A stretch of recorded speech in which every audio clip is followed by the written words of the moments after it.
Look how far we've come, all the things we've done. Did it all with love, beauty from the bottom up. All I want is you, you're my favorite view. But there's nothing more, girl, you make my heart beat. And we are back. We are back, Bumble Bitches. We are doing some Friday content, reading some articles. For the first time in a while, we're doing it without our Patreon content. Today is February 5th, so you guys know we are recording way ahead of time. Today is the day that we are going to be doing the big announcement. By the time this comes out, obviously the announcement has been made, but today we're announcing that we're actually paying for somebody to go to Costa Rica with us. It's exciting. Yes. Fucking stoked. I'm pretty excited about that too. Yeah. I realized on the way here that sorry guys, you guys get to listen to us BS because we have not seen each other for the last 2 hours and we're catching up while recording. I realized on the way here that we have to make sure that they either have a passport or are eligible to get a passport, and they have to do it within the next like 30 days or 45 days. So they have to, one of the requirements will be they have to be able to pay to expedite their airport and pay for their airfare. Okay. So all right. So today we're going to read another article, guys. I know that we've done a lot of this content, and unfortunately, by the time you guys start getting this content, we'll have made months of it. So if you don't like it, sorry, it's going to be the next few months of content for you guys until we start dropping these episodes.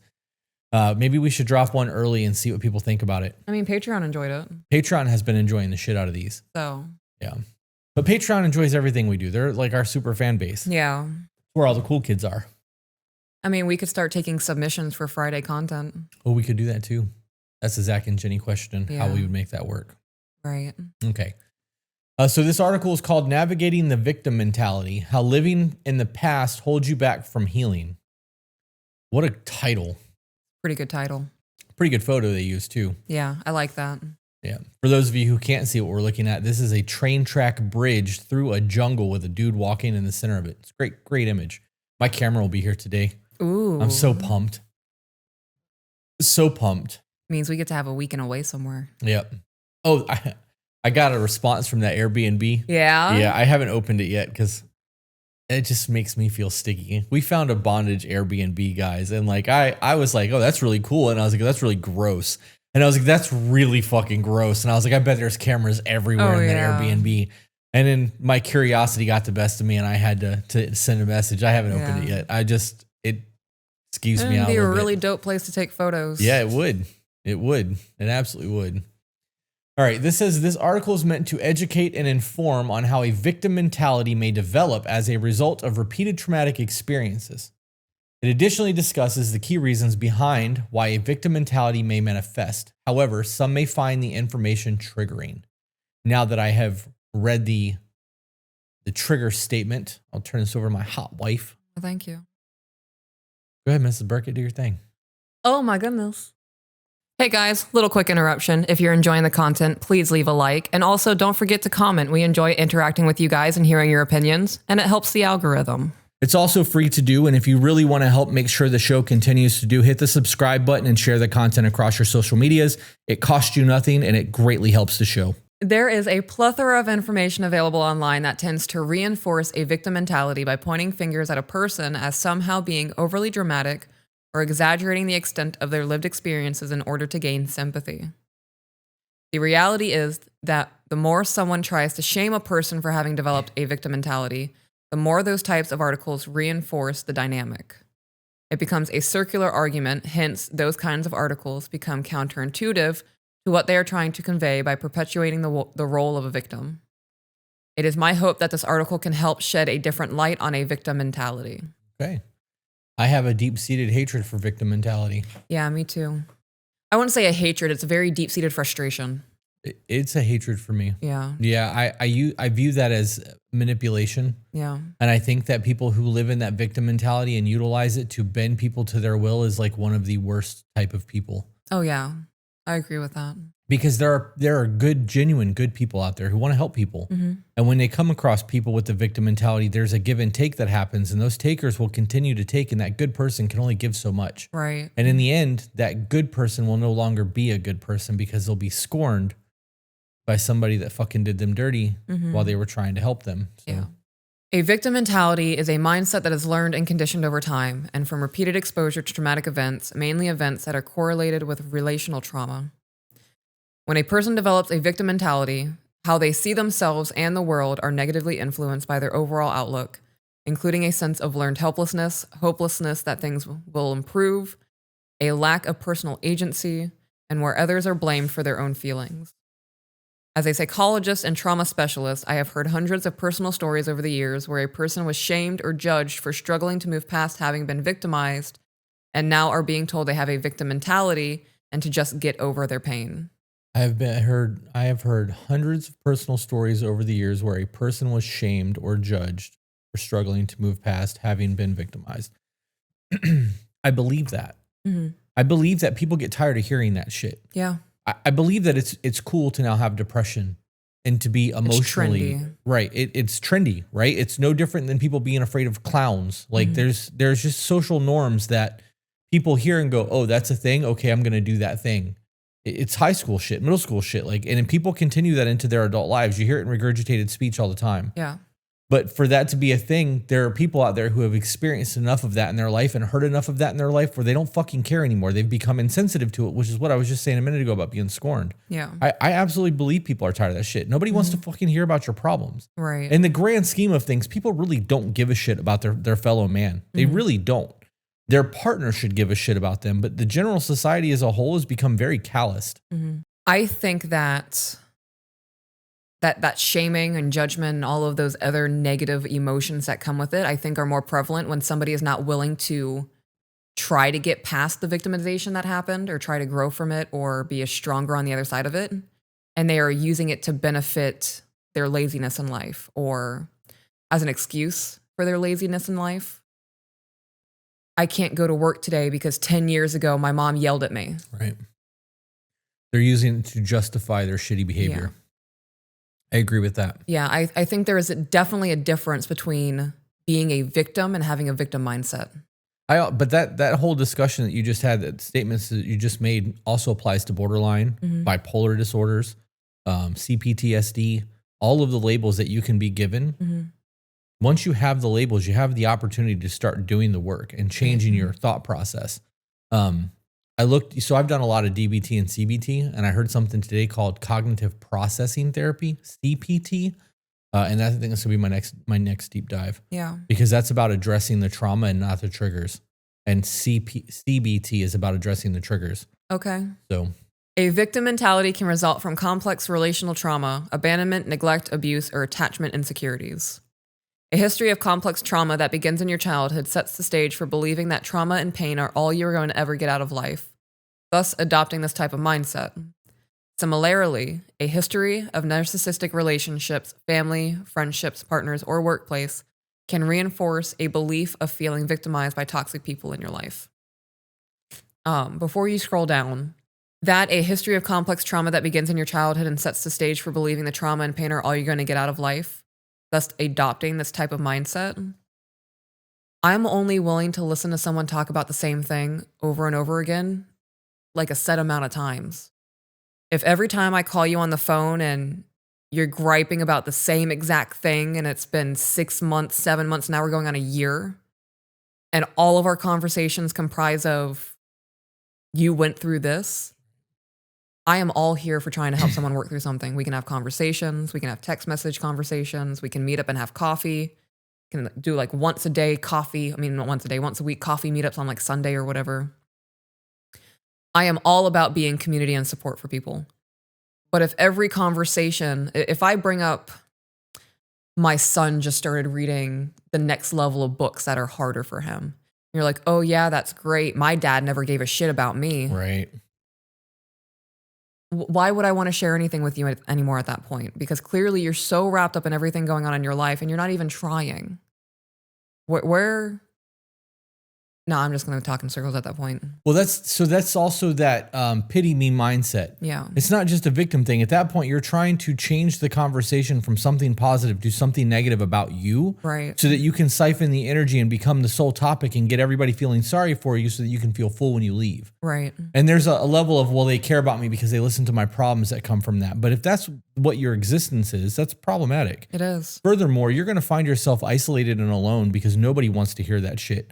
And like you said, going, 6-7 months a year of dealing with people's problems, most men don't allow it to go that far. Mm-hmm. Most men will have a single conversation, and the next time it's brought up, they'll be like, well, I gave you solutions. You haven't enacted any of them. I don't fucking hear it anymore. Mm-hmm. Have you tried X, Y, and Z? Because we talked about that last time. No, you didn't try X, Y, and Z, then shut the fuck up. Right. You don't get to bitch and cry and complain about your life if you're going to do nothing about it. Like, and that's a very real thing, especially in like tight men's circles. Like we provide solutions to problems.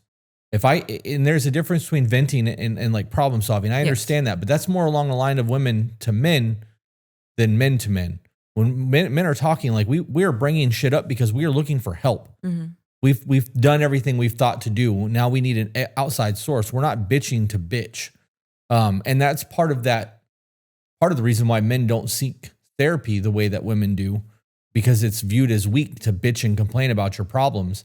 But again, that comes down to problem solving. I don't want to live the same existence like Groundhog Day. I want to have, new life experiences and shit. Yeah. I also want to experience a range of emotions. Right. I don't want the only thing that I feel is pity for myself. Could you imagine knowing that people feel that way about you? Because to some degree that you do know. Like if you walk into a room and you feel like everyone doesn't like you, there's a reason for that. Right. It could be that you just are living a very different life. It could be that they're cliquey. Like there could be a whole lot of reasons as to why, but you should listen to that. And then you should try to figure out why it is that you're not liked. And if you are desperate to fit into those social circles and you want to be there, you need to change your behavior to match that community. Right. And if you're not willing to do that, you're not going to last in that community. And I mean, that speaks to herd mentality, and that can speak to manipulation and a whole lot of other things as well. But it's important to recognize that you are the master of your domain, and being your body and life. You have to change to get the things that you want. Right. Continuing on. So why does a person develop a victim mentality? Let's cut right to the chase. Is a person who has a victim mentality looking for sympathy or for someone to feel sorry for them? The short answer is no. However, the answer is much more nuanced than a simple yes or no. For example, if you take someone with borderline personality disorder who is actively displaying behaviors associated with suicidal ideation, are they seeking attention? To someone unfamiliar with the disorder, it is common to jump to this conclusion that the person is simply being dramatic, manipulative, and are looking for attention. I don't think that is as cut as dry as she made it sound. I agree with that. She just made that very black and white. Yeah. And she removed the fact that there are people out there who do exactly those things. Right, to get attention. Right. And I would also like to point out that there are people with borderline personality disorder who also do that for attention. Yes, because they know that it works. Right. Now, I'm not saying that everybody does, but it's not black and white. You can't say definitively no. But again, she also said the short answer is no. So maybe her short answer being no is specific to this conversation and trying to get people to not look down on the victim mentality. Maybe. I will always look down on the victim mentality. Yeah.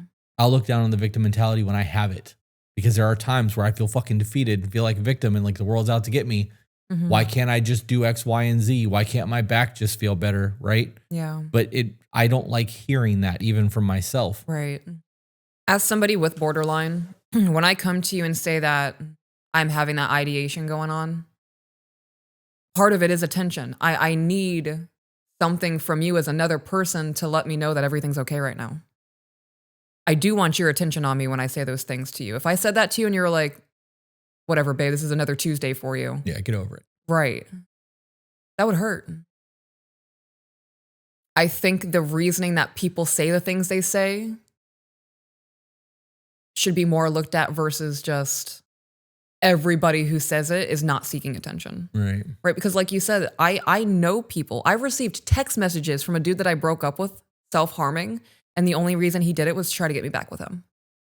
Yeah, I'd have called. We've talked about that a lot. I'd have called a wellness check. Yeah. You what you just said though is a very good way to look at it, because somebody that is looking for help in that moment is looking for help. But what you need is the attention from another person to care about you, to have the conversations, to talk you off that ledge. That is attention. It is. And the problem is the meaning of the word and the meaning we assign to it when it's being said, oh, they just want attention. That sounds like a negative thing. You saying, well, in the moment, I do need your attention. I need your help. I want you to focus on me. That is me giving you my undivided attention. There's nothing wrong with that. No, there's not. Yeah. I also wanted to touch on the dramatic aspect of it. There are times where I am dramatic with my borderline. And I need you to let me know that that's a thing. I've given you permission to tell me, hey, babe, you're being crazy right now. Because with my mental illness, there are times where I'm crazy. There's times where I'm dramatic. There's times where I'm overreacting. I think that the way that she phrased it, that the person is simply being dramatic, manipulative, or looking for attention, her phrasing that the way she did removes the aspect that people do that. Right. There are, like I said, there are times where I am being super dramatic and I want to unalive myself because I don't want to make dinner. And that's a full-blown overreaction, and that is not normal. And that is linked with my borderline, but that is a very dramatic moment. And there are times, like I said, where I need to hear, babe, you're overreacting right now. You're being too dramatic right now. This isn't that big of a deal. Take a deep breath. You know, there are people out there who act like that all the time, though. Yeah. And that becomes a part of their identity. It's instead of somebody, I saw something the other day that said, instead of saying I have anxiety, say my anxiety, or I become anxious when, because there's no longer I have anxiety over this thing, because you're owning it at that point. You know, saying that it makes me anxious when makes it so that your anxiety is a thing and not something you possess. And I think that it's a change of mindset. I like that phrasing. There was something else that I was going to touch on while you were talking, and I didn't want to ruin your train of thought. And now I can't think of what it is. So I may go be like, hey, I remember. Okay. And if I do, I'm going to jump in. If not, I'm just okay. Okay. I hope it comes back to you. Me too. However, many clinicians will attest that a person with BPD who is cycling through these types of vulnerable and excruciating feelings is not trying to manipulate others by merely seeking attention. Okay, pause. This is not relevant to what I was thinking, but we know borderline personality disorder, CPTSD, and narcissistic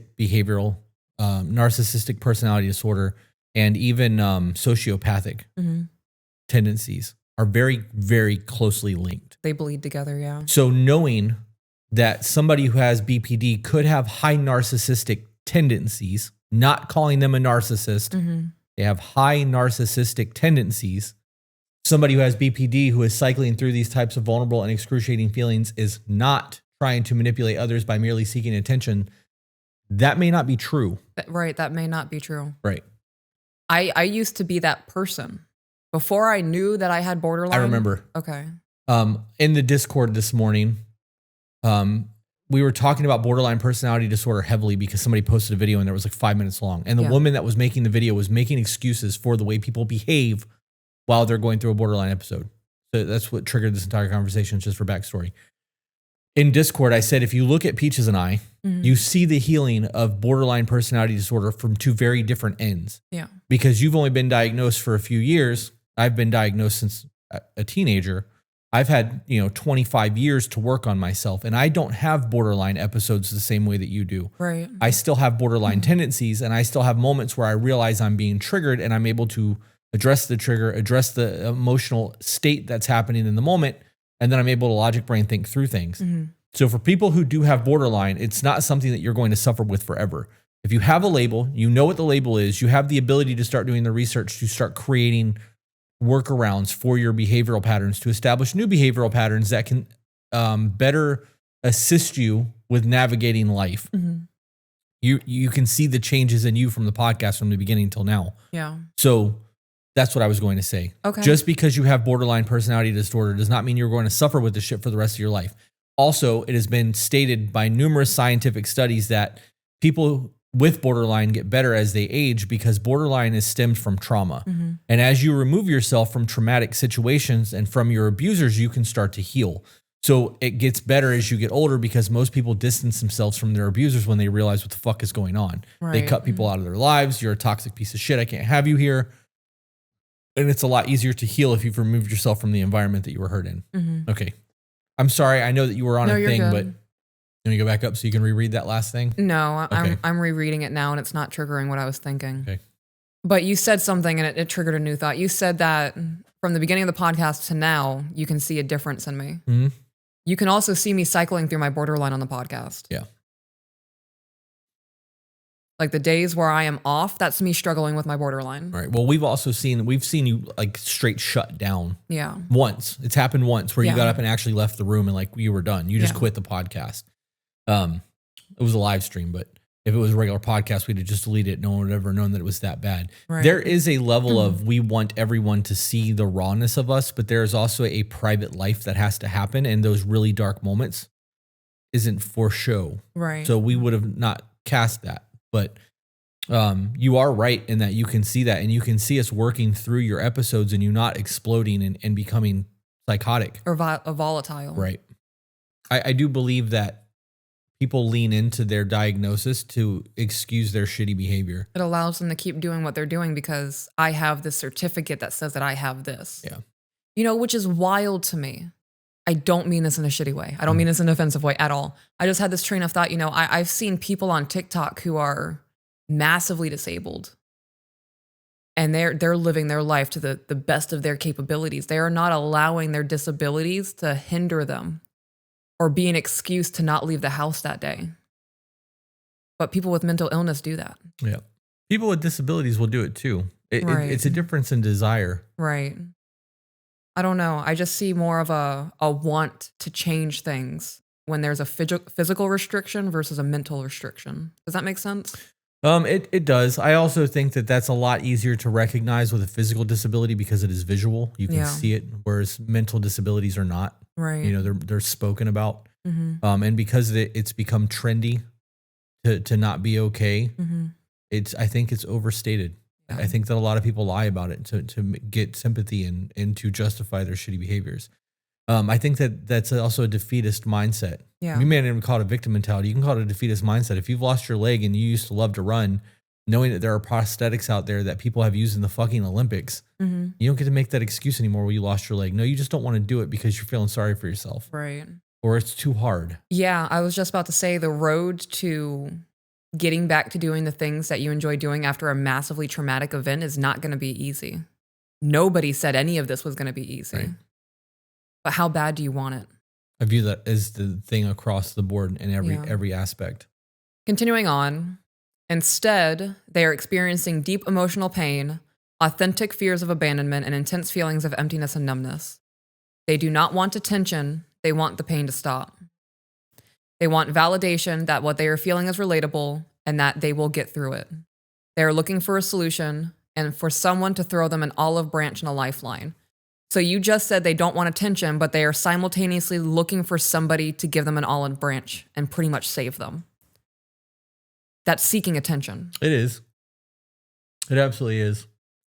So I think if she had defined the type of attention seeking, I would jive with this a little bit better. But like me going to you and saying, babe, I need help with something, I'm getting your undivided attention at that point. Yeah. So she wrote in, she did say they want validation for what they are feeling. Mm-hmm. And then she said what they are feeling is relatable. The problem is people who have borderline, it's different from everybody anyways. You're Yeah. not going to find somebody that understands your borderline 100%. They may experience their own borderline. Mm-hmm. It doesn't mean that they get it the same way you do. The idea of you and I having the same type of mental meltdown from our episodes would have been really rare, especially for us to end up together. It would have been phenomenally rare. Right. But we still understand the terms that are used while dealing with the borderline so that we have our own expectation of what's going to come. If you come to me and you say I'm splitting, I can validate that because I understand what splitting is because I've split. I know. This is why it's so hard to be with somebody who has borderline if you don't have it, because you have to do a lot of fucking research to understand all the terms, understand the best way to explain a scenario in a way that words it in a way that you can understand that your person is suffering without being able to understand how they're suffering. Right. Because I can tell you my leg hurts and I can give you a whole lot of descriptive words, but does it really describe exactly what I'm going through? You know, my leg aches. Okay, you Right. have an ache. Well, it's also pulsating. At times it shoots lightning up and down. It's cramping. Like, so like it's more than that. That whole situation though is if you're going through a borderline episode and you go to your person and you're like, hey, I'm going through it right now, and you're trying to get validated. Is that one of those things when you're going through it, or are you in a conflict now? And now you're trying to skirt the conflict and what's being discussed into a violent or volatile, as you put it, borderline episode. The things that were being discussed before things became volatile are no longer relevant. Yeah, they don't matter anymore. Because now you're going through an episode and we have to stop discussing us and what the problem is that we're trying to correct. And now we have to deal with whatever the borderline episode is. Right. This is also going to train partners of people who have borderline that they can't talk about this specific subject anymore because it's going to become a volatile episode Every time. every single time, especially if that is a repeated behavior pattern. So there's something to be said here about, hey, I can feel this is starting to trigger my borderline. Can we take a break? That way it doesn't become a full-blown borderline episode. Yeah, there's a lot to that. I don't think that it's wrong to seek attention. I don't think it's wrong either. I think that should be expected from the people in your life. Right. Right? Especially from the person you're in a relationship with. And, of course, people are living their own lives, your friends, your family, siblings, parents, whatever. So they may not be able to give you the undivided attention that you're seeking in the moment.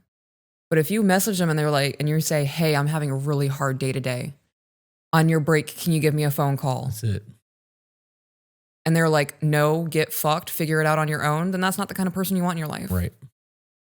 I think it's normal to want attention, to seek the attention, and to feel left behind or uncared for when that attention is not given. Right. Well, and if that's where their borderline stems from, Right. because that's a form of neglect. And for a young mind that doesn't understand that, and if they have a parent who has narcissistic tendencies or also has borderline or bipolar or is an addict, that lack of attention could be the thing that's triggering them. And in the moment, if they're bringing a grievance, like if that was your issue and you came to me with a problem and I just turned around and played on my phone and watched YouTube and you were want in my ear, And I just that's the trigger. Like that, my action in that moment of not giving you the attention that you needed is what's going to create that meltdown. We will never have the conversations necessary to get through those things unless I put my phone down, turn off YouTube, and look at you while you're fucking talking to me and give you that undivided attention. That is actually a huge source of neglect for people. And they don't realize it until it's been brought to their attention that like, Right. well, when was the last time you were like, hey mom, check this out? And they're like, yeah, okay. And they're watching Jerry Springer or fucking talking on the phone while you're like, mom, Yeah. right? Like you feel defeated. Yeah. All right, guys, as you know, there was a TikTok scare. We lost the app for a whole 12 hours and we have no idea what the future of the app looks like. And with that, we are very concerned about the loss of our following. We have amassed almost 3 million followers across that platform with all 4 of our accounts. And we are trying to push people to other social media platforms so that in the event that anything happens on one app, we have multiple other backup plans. If you want to make sure that you're not missing any content, we highly recommend that you check out our Patreon. On Patreon, we have multiple tiers to choose from. Starting at $10, you begin to receive exclusive content. At $15 a month, you get access to our private Discord server where we've amassed an absolutely amazing community of supportive people. And beyond that, we have other tiers to check out, along with my 2 private women's group, if that's something you may be interested in. Guys, on our $15 and higher tier, you have access to live recordings. We record all of our content 3, 4, sometimes 5 times a week, live in front of our Patreon audience, where they are able to chat with us while we're recording. They get to see all the flirting, the outtakes, the hot topic conversations that never actually make it on the podcast. And it's really worth that aspect in itself. We have an After Dark where we sit down usually once a week and have a glass of bourbon, or in Peach's case, a glass of wine and a bowl of cheese. And we have a whole lot of fun conversations, karaoke in the Discord. We finish the lyrics. We literally just hang out and you guys get to hang out with us. There is a host of other perks, including Zoom calls that are coming for the ultimate tier. So that if you guys are having problems, you can talk to us. It also gives you the heads up on private meet and greets, because when we travel, we try to meet up with people on our Discord on a regular basis. There's a whole slew of other perks that come through Patreon. I highly recommend that you check it out. The best way to support what we are doing is to share the content. The second best way is to check out our Patreon. Thank you guys for being here. Also, guys, we have a reading list on our website, tobebetter.com. On that reading list is books that deal with borderline personality disorder. If you think that you might possibly have it, there is 4 book recommendations on there. The newest one was Understanding the Borderline Mother. I highly recommend that if you have that book or if you have borderline, that you read that book. That is the now most prolific. I might have just used that word wrong. No, I think but that's I'm going right. to stick with it because that's what came to mind. The most prolific book that I have read when it comes to borderline, and that just overtook Buddha and the borderline for me. Because the amount of things that I realized that created the trauma in me as a child that was talked about in that book opened up a whole new fucking gateway of healing. Yeah. And it allowed me to reflect on my childhood, and it's changed the way that I've interacted with the kids. That, 1 minute when they've wanted my attention has fucking stopped. Yeah. I don't give a fuck what I'm doing unless I'm like loving on you, right? Like, because mom gets love before kids get love. But if they're like, hey, Pops, look at this. I don't care if I'm editing. I don't care if I'm learning, if I'm writing, if I'm on the phone, be like, hang on a second. Oh, that's really fucking cool, bud. Jump on that guy. Get him, right? Like, whatever. They get my attention when they request it in the moment. Food's here. That give me 1 second. I very rarely call the children by their name. That's a big thing for me. And I recognize that stems from childhood trauma. What do you mean? I want them to feel loved. And pet names is one of the ways that I try to make them feel loved. So, Sweet Pea, Bubbies, Baby, all of those kinds of things. They get a very gentle calling from me. Even when I start to get frustrated, I still like, and that's also like a reminder in the moment that I'm speaking to a child right now. So when I hit them with Sweet Pea, I'm getting frustrated. Can you please just go do what I asked you to do? It keeps me in check in the moment versus saying their name. I don't know. I just feel like it's harsh. What made you realize that though? Reflecting on my own childhood and never getting that, and recognizing that I could never differentiate, or not never, but it was really hard for me to differentiate between I'm getting lectured right now, or I'm getting disciplined right now, or my parental unit's frustrated with me right now, or this is a genuine moment where everything's okay and they're just loving me. There was no like scene change, I suppose. Does that make sense? That lecture thing has been really hard for you. You're aware of that, right? What do you mean? The lecturing thing. Like, you are somebody who, this was something that I realized about you really early on in our relationship, is that you had a hard time differentiating between having a conversation where somebody was explaining something to you and not feeling like somebody was talking down to you or lecturing you. Yeah. And there was a whole lot of things that came from that discussion that has helped me navigate your mental health. But that's not relevant. The question that I asked you wasn't answered. You said that you use the Sweet Pea or Baby. Right. I'm getting. What made you realize in the moment that you were able to use the soft names to realize that you were talking to a child? That's what I was asking. I guess I could have worded that better. Yeah. So I have a short fuse, right? I have borderline. And that's something that I've really, really been working on. And I noticed that with my short fuse, I would go from like being super gentle and be like, hey guys, go do this, please, to immediately going to an extreme. You go do what I asked you. Now I'm getting mad about it. Right. And there was no in between step. And I don't want the children to feel like I can go from one thing to another, like a coin flipping back and forth. Dr. Jekyll, Mr. Hyde. Right. Which is something that I experienced a lot. And when I had that light bulb moment, I tried to find different ways to handle that, like taking deep breaths and kind of just like standing there in front of the kids for a minute and be like, okay, I'm starting to get frustrated with you guys. I don't want to yell at you. I love you. Please go do what I asked you to do. And then that evolved into, Sweet Pea, did you hear what I just asked you to do? Yes, Mommy, I heard you. Okay, so when you don't do what I ask you to do, it makes me very frustrated with you. And then that's why I start yelling at you, because I feel like you're not listening to what I asked you to do and you just want to focus on your Barbie doll or whatever. You can do that when you finish doing whatever I asked you to do, we get work done and then we play. Right. So not wanting to look like an unstable adult to them. So you were able to recognize your trigger, find a tool, and then implement a tool so that when you have a BPD flip to become Mr. Hyde or Mrs. Hyde in that matter, Yeah. You found something that you were able to use to ground you. Right. That's the point of DBT and CBT. Those are the things that you learn during the healing process, and those tools are going to look different to everyone, Right. because you were taking care of that little Peaches. Yeah. I almost said your government name. Thank you for not. You catch the moments of you standing there looking at your mother in those moments and go, I don't want my kid to feel like I'm the monster in the closet because I can't maintain my mental health. Yeah, that's a fucking huge thing. Yeah. All right. So they want to feel wanted, loved, and to feel hope for their future. The hope is that others will intervene to help them through this period and to show them the beauty in life.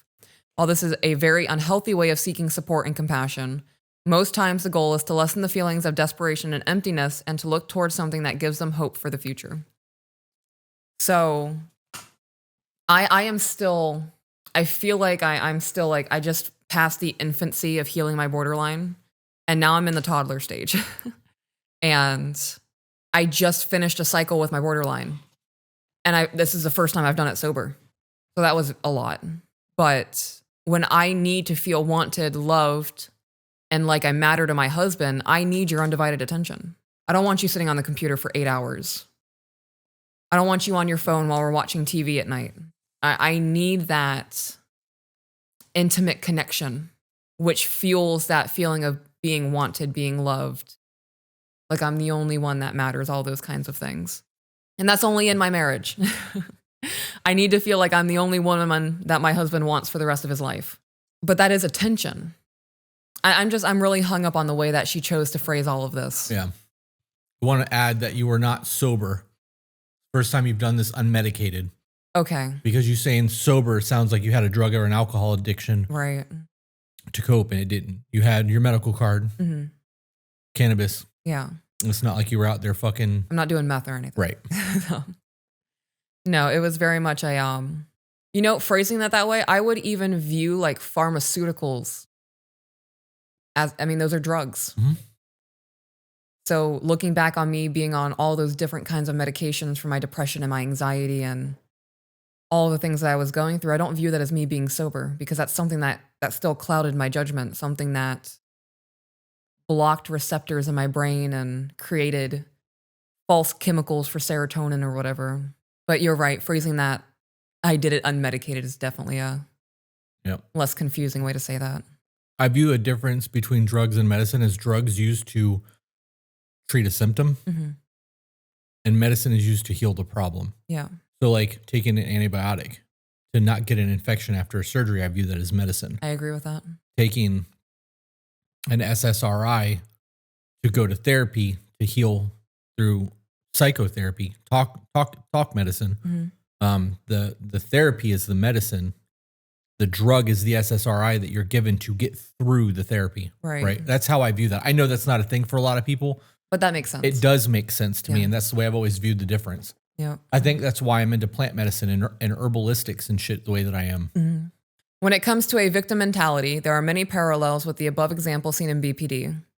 For most people living in a victim mindset, they are not proud or happy that they are victimizing themselves. Many do not see the pattern, nor do they see how they may be perpetuating the dynamic. I think I'm also hung up on, I guess I view victim mentality differently than she's laying it out here. Well, that's the point of the article. Well, I view victim mentality as someone being content with where they're at, even though it hurts them. That's choosing to be a victim. Right. Yeah. They have the resources. They have access to the resources. They just don't want to do the work because it's hard. They're wrapped up in whatever they're wrapped up in versus wanting to go through the drudge and come out on the other side a better version of themselves. That's why we pick these articles. Yeah. It's to have these conversations. It's not just to agree with somebody. Right. So. But everything that she just laid out with borderline, I view that as a symptom of the mental illness. I don't view that as victim mentality. Right, but it's a symptom. Right. That's the difference between choosing to live that way. Yeah. And that's where the victim mentality comes from me. Right. Here's my label. Here's the acknowledgement that I know it's a thing. Right. And I'm gonna own it, but I'm gonna use it as manipulation to treat you like shit. Yeah. And when you get mad at me or you can't handle me, I was wearing this name tag, motherfucker. Right. You knew what you signed up for. Well, this badge also gets me into restricted areas. Yeah. If I took this badge off, I'm not going to be allowed in there anymore. Right. I'm going to have to find a new way to get into there. I'm actually going to have to apply for the job. Yep. You said something earlier, and I was going to interrupt earlier, and I didn't. Okay. And it just reminded me again with the badge thing. There's the amount of people who are like, I have a certificate that says I'm crazy, or whatever you worded the certificate thing with borderline. Yeah. It's not like they're like crazy Right. Harvard. You know what I Yeah. mean? And that's how I view that whenever somebody says they're certifiable. Yeah. Yeah, you got some paperwork. You don't have a certificate that's like, Right. but when people say they have a certificate, they're certified, you know, whatever, blah, blah, blah, that's all I can picture is their fucking plaque hung up in their office that says, you know, mentally insane, borderline personality disorder, and then their name with a little fucking stamp in an embossed corner in a frame. Yep. All right, let's run through this. We have about an hour before we have to do the live. Okay. 2 of the biggest motivators of a victim mentality include avoidance of accountability and having an external locus of control. Should have said focus of control. Oh, that's a real word. A person's belief about how much control they have over the events of their life. Okay. That's what locus of control is. So that's an actual Love thing. that. We just learned something new. Love that. So it's an avoidance of accountability and having an external locus of control or externalizing things as outside of your control. For example, if you are stuck in a pattern of blaming others or not achieving a goal you set out for yourself, by externalizing the responsibility as someone else's fault, you are momentarily shifting blame to another source while dodging accountability for your part in it. Okay, so I'm going to pause right there. I used to do that even before I was diagnosed with borderline and I knew that that was a thing for me. I would do that. I would shift blame. I would blame others. I would try to be sneaky and keep secrets. And then one person who knew my secret knew that keeping that secret was wrong, told people about it. And then, well, you're wrong here because you didn't keep my secret, not the fact that I was keeping the secret knowing that it was going to hurt people or whatever. And I knew I was wrong in the moment. I knew it. I knew I was wrong for blaming the other person. And I knew that I was wrong for harboring whatever I was harboring in the moment because it was selfish of me. It was a self-preservation mindset. And I didn't care that I was hurting other people in the process or omitting information, lying, because, well, this is for the betterment of me. It's hard for me, right? I'm not saying it's impossible. It's just hard for me to imagine that people are living that life and not knowing what they're doing is selfish or wrong. There was a guilt in me. I wouldn't have labeled it in the moment as being selfish, right? Like I distinctly remember I was probably 16 or 17 and I was sitting on my bed and I was in a group chat with one of my female friends and one of my male friends who I was doing shit with on the side. And I was asking him to keep it a secret because I knew it was going to upset my friends, knowing that she was going after him and all these other kinds of things. And I had been lying to her about it for a while. And he just finally outright said it. He was like, I don't want to be living like this anymore. We're either going to do this thing or we're not going to do this thing. And I was like, well, those aren't the only 2 options because I'm the key holder here. What I say goes. And there was this massive fallout. My friend was really upset with me. She was like, why would you keep this from me? Why would you lie to me about this? And I went to crying. I'm the victim here. I can't believe that he just put all of that shit on blast. I knew that you were going to be mad at me. And now you're mad at me. And you're saying all of these mean things to me. And in the moment, I wouldn't have called that selfish or as self-preservation, but I felt guilty as fuck because I knew I was wrong. But you did what you thought was best for you in the moment because it was a self-fulfilling need. That speaks to a high narcissistic tendency. Yeah. That's fuck everyone else. It's all about me. Right. And that's a lot of people. Yeah. Hey guys, little quick interruption. If you're enjoying the content, please leave a like. And also don't forget to comment. We enjoy interacting with you guys and hearing your opinions, and it helps the algorithm. It's also free to do. And if you really want to help make sure the show continues to do, hit the subscribe button and share the content across your social medias. It costs you nothing and it greatly helps the show. Continuing on. Yep. However, in the long term, this pattern reduces your self-awareness and your own responsibility into your patterns by continuing to place the blame on others.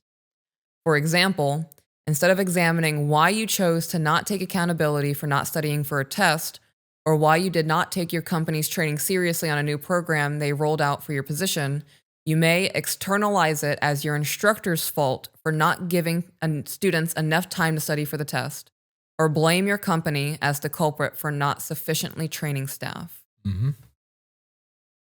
Because a victim mentality stems from relational trauma, attachment insecurities, and learned, conditioned, and reinforced behavior, the pattern provides short-term gains with long-term losses. If you have developed this kind of mindset, chances are you are stuck in a pattern of putting out fires each time they crop up, meaning that each time something bad happens to you, it reinforces feeling victimized, where you turn to this mindset as the answer instead of facing what is keeping you stuck. You end up playing whack-a-mole with each problem instead of finding a solution to eliminate it. I do know that there are people out there who live like that and they're completely unaware of it. We know people who live like that. Oh, yeah. And we've called them on it. And they still don't get it. I can't fuck with people who are that unaware of their existence. Me either. It's very NPC to me. You're a fucking Sims character, bro. Yeah. There's no free will at that point. You're not a human being. You're just somebody who's at the whim of the universe and the people around you. I have a very hard time being around people like that too. And it's probably a flaw in me because I get easily frustrated and irritated by it. Yeah, shit pisses me off too. Right. I have very thin patience when it comes to the victim mindset. I will sit down and have a conversation with somebody all day if I feel like there's progress being made and they're acknowledging the accountability of the things that they've done in their life instead of blaming, oh, it's my mom's fault, or all of my exes were narcissists and that's why I am the way that I am. I will end a conversation real quick. Like if somebody says something to me of, I lost my job because my coworker tattled on me to my boss about me stealing money or whatever, right, but I'm broke and I have kids to feed. You stole money. Right. You made the choice to steal from a company. Yeah, I'm sorry. But they told on me. Otherwise, I Right. wouldn't have got caught. So it's their fault. Ending the conversation right there. Like if there's not even an acknowledgement of like, yeah, you're right. It was wrong for me to do that. That was just in the moment. I felt like it was the best option for me and I did it. Like, bro, I get it. I've done foul shit too in the moment thinking that that was the only answer because I was also panicking and I was overwhelmed. And I was thinking if I go home and I don't have money, how am I going to pay rent tomorrow? My children are going to be homeless. Like I get all of the pressures and the anxieties and the worries and the overwhelming and the burnout. I get all of it. If you can't acknowledge that you're feeling those things and that's why you did what you did versus it's everybody else's fault, I'm just a victim here, there's nowhere else that this conversation can go because I'm not going to feed into that delusion for you. Right. A victim mentality usually begins as a result of repeated traumatic experiences that may leave you feeling helpless or powerless over your own life and choices. This loss of control over your personal agency can make you feel that you are doomed to continue being a victim of circumstance. For example, if you experience repeated trauma in your childhood from abusive or neglective caregivers, your sense of worthlessness and value may have been grossly compromised. As a result, you may have not felt good enough for friends or wrongly believed that you are not capable or likable. These adverse experiences may have left you feeling vulnerable for being bullied at school by toxic peers. Or may have left you vulnerable for being bullied at school by toxic peers. Making it more likely. Right. The beautiful thing of being an adult is you're in control of your life at that point. I get being a child and having no influence in what's happening around you or the things that are being done to you. When you come into this life as an infant, you are solely relying on the people who created you to preserve your survival. I'm trying not to cry. I hate that child abuse is a thing. I hate that so many people can relate to this article and the abuse and the neglect that happens in childhood. One of the most beautiful things is you're not that child anymore. You're a whole ass adult. You can go eat Taco Bell at 2:00 in the morning if you wanted to, and your mom's not going to bust in your door and be like, you can't fucking do that, get to bed. I mean, in all reality, you can quit your job, go live in Alaska, and live off of the land. And nobody's going to stop you. I wish that I wish there was like a lens that I can hand out to people to help them see that you're in control now.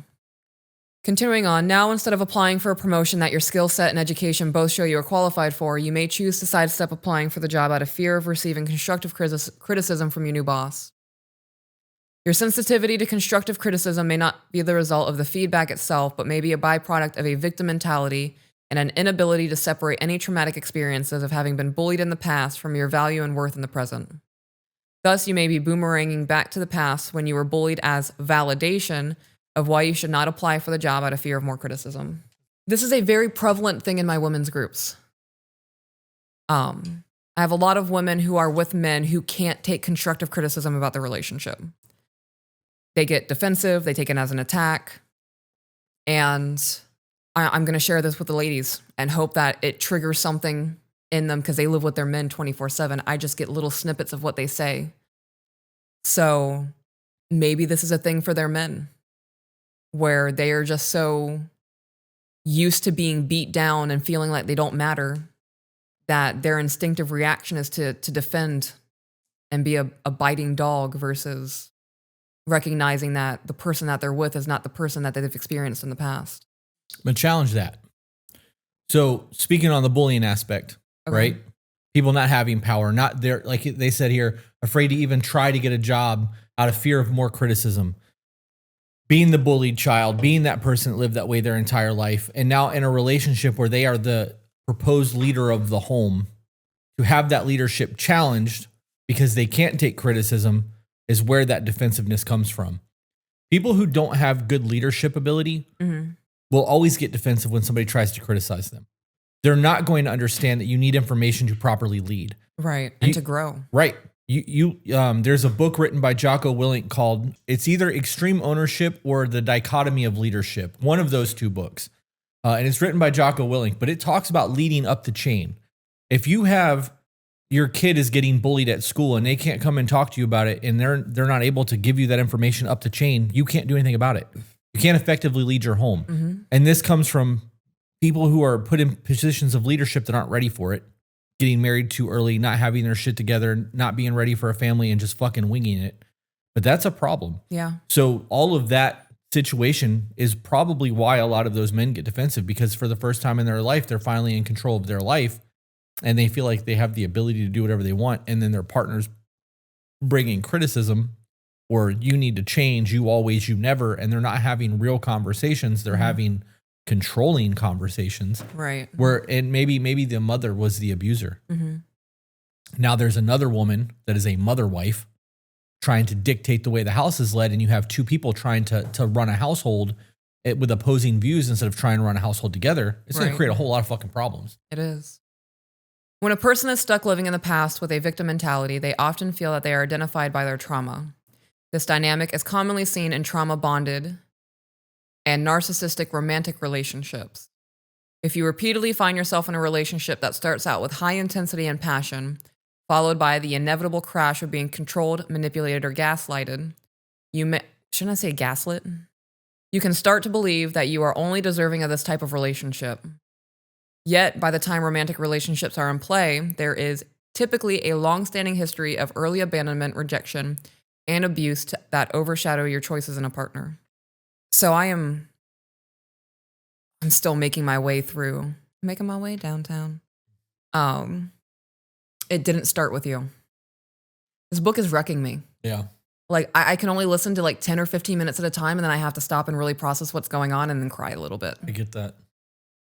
That believing once something happens to you enough times, you believe that's all that you deserve. That's something that can be passed down generationally. Right. You know, hearing that when a grandmother is pregnant with the mother at 4 months of gestational period, the eggs are already formed in the baby that's going to make you. So all of the trauma that the grandmother goes through in the pregnancy is not just passed on to the baby in the womb, it's passed on into the eggs of the baby in the womb. So it might be worth sitting down and kind of doing like a family tree of trauma. Golly gosh, I can't believe I just said that.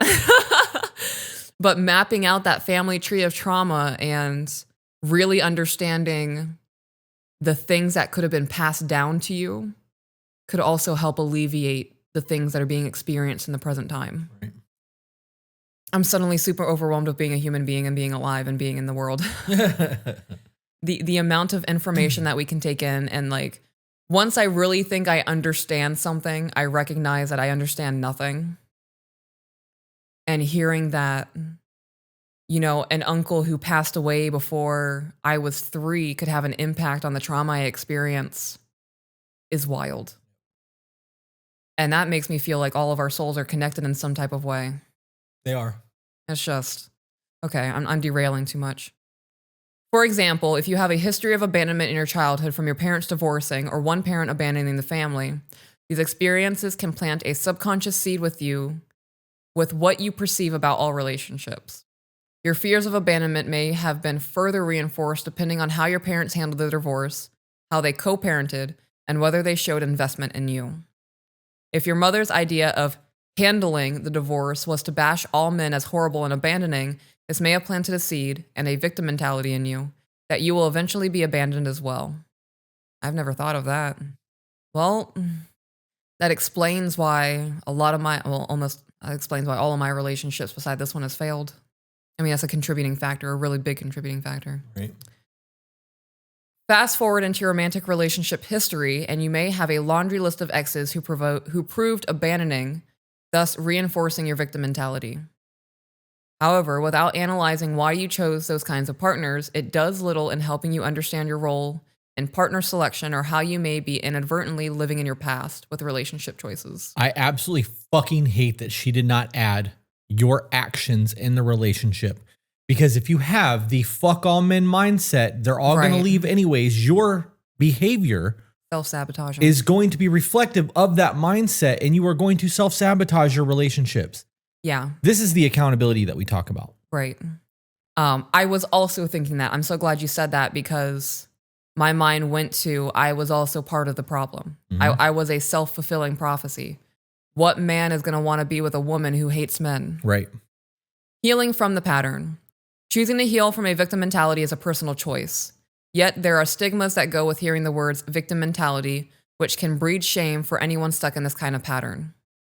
Even the name victim mentality sounds socially inept, which can reduce the probability that a person will acknowledge and take responsibility for themselves, even if they notice a pattern of victim mentality replaying in their life. I feel the need to say this, and this just could be, I'm reading this article for the first time and I'm having things pop up in my mind. I feel like she's grouping things. When I think of victim mentality, I am thinking of somebody who is aware of the faults in their life. They recognize that what they are doing is not okay and they don't care. They don't care that calling someone a bitch is rude and disrespectful and not everybody views it as a funny joke, and then they wonder why they don't have any friends, right? What she's laid out in this article of people struggling really hard mentally and needing help and are unable to look past the filter of their trauma to recognize that they're no longer in that position. I don't view that as victim mentality. I view that as somebody who is struggling in the moment, who needs guidance. Well, that's the difference of in the moment versus all the time. Yeah. Like she said see, I actually agree with her usage of victim mentality in this. Mm-hmm. But in the previous paragraph where she said somebody who the divorced parent, mom handles it with fuck all men, and that's the mindset of the young lady growing up, she is living in a victim mentality. And it was taught to her by her mother. I agree with that. So that is lived, learned behavior. And when you call them and say, hey, you're a victim, you're living like a victim. Mm-hmm. It's not all men. It's the men that you've chosen, the behavior that you've done. This is a choice. You have an option to improve, and they continue doing that shit and blaming everything else. That's where the victim mentality comes into me. It's the lack of accountability for your own actions that makes you a victim. It's in my mindset. Yeah. I was trying to say the same thing. You just said it better. Oh, okay. Well, go team. Continuing on, for example, words like depression or anxiety, while sometimes stigmatized, are not assumed as being self-inflicted. Not many will look at a person and assume they caused their own depression. Yet, if a person who has a victim mentality is suffering from depression, as many likely are, it automatically shifts their experience of depression as being self-inflicted or somehow deserving of it. It is this type of biased and circular thinking that perpetuates a victim mentality and may even re-victimize the person. Well, that would speak to borderline. Yeah. And to a degree, I actually agree with that. That does speak to borderline. If you can't, because she said earlier that the people who are going through the borderline episodes are looking for validation. Mm-hmm. If that is the attention, and they are looking for validation, and they're looking to be told that you're not going to leave me, right? And that's what they're going for. You shrugging it off and not giving that validation of, hey, I'm fucking here for the long run. This is just a rough moment. We'll get through this. That would re-traumatize somebody that has experienced that neglect in the past. So that's a great way to word that, and definitely changes thought patterns for me a little bit. Yeah. Yeah. I don't know. I view a victim and the victim mentality as two separate categories. I agree. I do too. When I think of victim mentality, I'm not thinking of somebody who was raped and is now scared of being in a relationship. Right. I view that as someone who is a victim who needs to work through that trauma. Right. Okay. On that same thought pattern, though, is that person who refuses to work through the trauma and lives the next 30 years of their life because of that one moment in time. They're choosing to relive that one moment in time because they know that there's help available. They know they can go to therapy. They know that they have options to start to work on their psyche. Yeah. Choosing to relive that and say that this is why the last 30 years of my life is the way my life is perpetuating that victim mentality. And to me, that's the problem. I agree with that. Okay. To heal, you have to first recognize and accept whether your thinking and behavior are influenced by a victim mentality. This involves pausing and reflecting on your automatic reactions to what you feel is fair or unfair in your life. If you believe you are constantly a victim of circumstance, this requires you to unpack what circumstances you find yourself in and how you find yourself a victim of them. Healing also requires a shift in your perspective and refraining any automatic negative thoughts or behaviors from a passive victim to an active participant. I need to read that one more time. Healing also requires a shift in your perspective and reframing any automatic negative thoughts or behaviors from a passive, in parentheses, victim to an active participant. For example, instead of focusing on what you are missing or lacking in your life, shift your focus to how you can fill a void or what you gained emotionally or psychologically from having experienced loss. Or how you contributed to the problem that's going on in your life. Right. Yeah. Those automated negative thoughts are really hard for me. Hard for almost everyone. And with my borderline, I latch onto things that have almost no meaning and I assign meaning to them to create a negative thought pattern within myself. And I have to disrupt that pattern. You know, if we're sitting on the couch and we're watching something together and then you pick up your phone and you're on your phone for the next 15 or 20 minutes or whatever you're doing, my borderline's gonna be like, he doesn't enjoy being around you anymore. He's bored of doing this with you. He's probably talking to some bitch on his phone, whatever. And I have to disrupt that thought pattern. Being human is hard. Yeah. Right? Because the victim in me is used to the person I'm being with seeking outside attention because I'm not enough. Or, you know, like with corn addiction, they have to get more and more extreme with it to be able to feel the same satisfaction that they felt just watching soft shit. Right. And I've experienced that in my relationships where they got bored. And instead of having conversations of, hey, can we start going out and doing things more together or have new experiences or spend more time together, all these other kinds of things, they would reach out to 10 to 15 women at a time and carry on these conversations, filling whatever they needed filled because our day-to-day life wasn't doing it for them anymore.